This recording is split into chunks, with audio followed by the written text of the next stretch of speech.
Good evening. This is Emma Toops, and today is day 23 in the video series. Today, I'd like to discuss the topic of success. Based on decades of observing others and reflecting on my own life journey, the number one mistake that people make in pursuing success is thinking that what they have or achieve is solely due to their own efforts. Now, this is a huge mistake because what we can control is only half of the picture.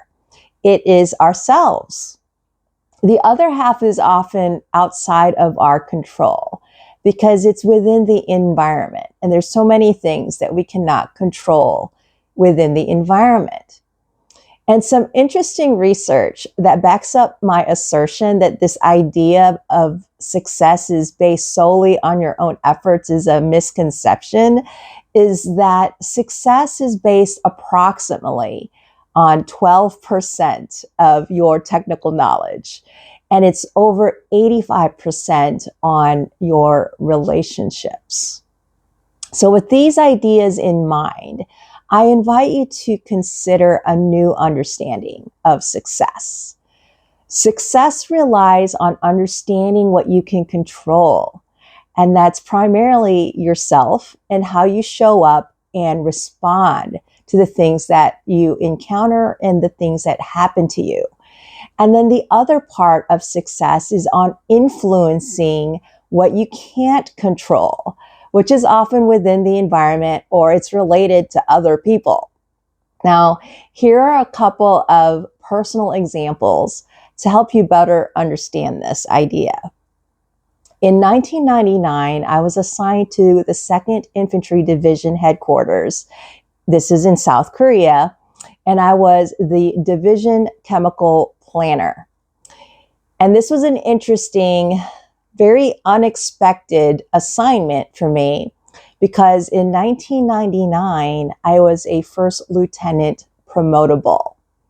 What that means is that I had been selected for promotion after a little over 3 years of active duty service, and I had not yet gone to my captain's course. And the position of a division level planner is a major's job. So obviously, what I had done to be successful up at this point, I got selected for promotion for captain, but this position was for a major. And I found out from branch that this was something that the Army needed because of just a shortage of majors in the chemical corps.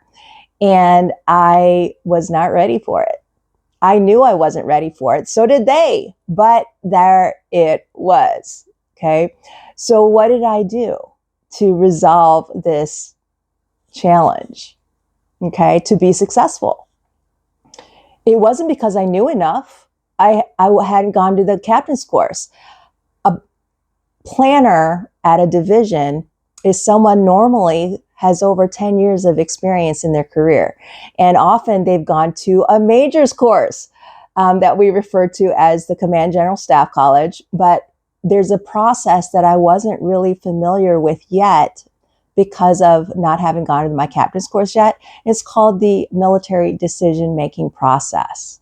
So what I did was I created the right relationships with people who were in that environment with me. Hey, some of these were captains also, but they were a little bit older than I was. They were a couple years ahead of me, and they had been to the captain's course. There was quite a few of them who were just waiting to take command, and so they were serving some staff time as they waited for that command opportunity. I made friends with other planners who were majors, and they recognized how junior I was because there were just things that I did not already know of this very complicated process that is involved called the MD&P. And then also the division chemical officer who was the lieutenant colonel who was in my section. But I didn't see him all the time because I was in the operations section and in different building than the rest of the division chemical section. And so these people became my allies. They became my mentors. And I was successful in that job. Another example was in 2013. I had gotten passed over for the second time for promotion to lieutenant colonel in 2013. And this led to an unexpected early retirement for me.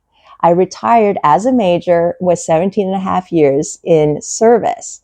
Now, I learned the first time that I was a non-select that the government had decided to downsize our military.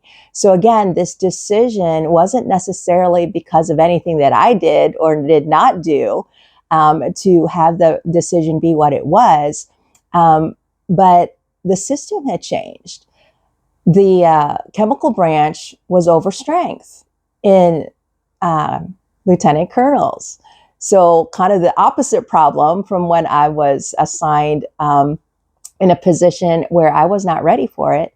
But I was ready for this one, but there wasn't opportunities.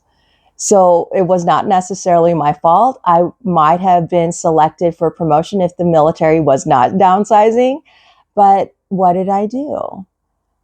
After I realized my circumstance and I kind of owned the fact that my career was ending, I made some decisions for entrepreneurship. I pursued a position where I was building my own business. I felt like I was in control, but I didn't know a lot, and I made friends. I learned from people who knew more or better than I did. I did a lot of networking, and it was through relationships. Again, not because I knew what the heck I was doing being a new business owner. My technical knowledge was limited, but it was through relationships. So I influenced what I could not control.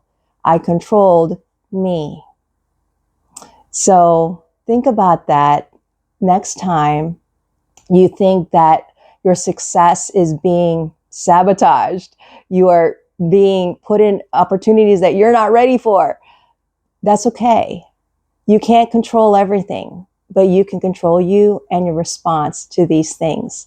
And 85% of your success is going to be based on relationships. So that's what I've got for today. So I'll talk to you next time.